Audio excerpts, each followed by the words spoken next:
Question 14. Simplify this expression like the previous question. 3x squared y cubed to the power of 4 over 2x cubed y squared to the power of 3. First we apply this rule. It states a times b to the power of m is equal to m to the power of a to the power of m times b to the power of m. So we can apply this rule to our expression, and we'll get 3 to the power of 4 times x to the power of 2 to the power of 4 times y to the power of 3 to the power of 4 over 2 to the power of 3 times x to the power of 3 to the power of 3 times x to the power of 2 to the power of 3. Now we apply 3 to the power of 4 is 18. We apply this rule. Is power of power rules. A to the power of m to the power of n is equal to a to the power of m times n.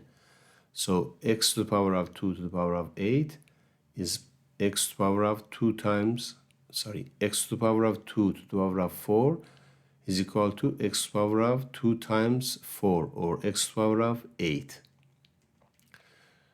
And 2 to the power of 3 is 8. So we rewrite it. It will be 81 times x to the power of 2 times 4 means x to the power of 8, y to the power of 3 times 4, 12, over 8 times x to the power of 3 to the power of 3, x to the power of 9, y to the power of 2 times 3, or y to the power of 6.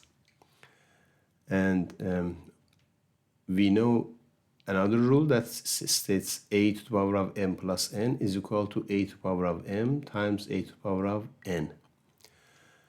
I rewrite this and I write y to the power of 12 as y to the power of 6 plus 6.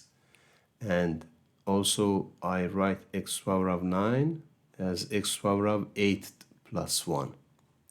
I want to simplify this power of 8 to the power of 6 with this and this with this. So then apply this rule, and x to the power of 6 plus 6 is equal to, y to the power of 6 plus 6 is equal to y to the power of 6 times y to the power of 6. And x to the power of 8 plus 1 is equal to 8 to the power of 8 times x to the power of 1. Now I can cancel this x to the power of 8 with this one, and I can cancel y to the power of 6 with y to the power of 6 on the denominator. So the result will be 81 times 8 to the power of 6 over 8x. So our expression is equal to 81 y to the power of 6 over 8x.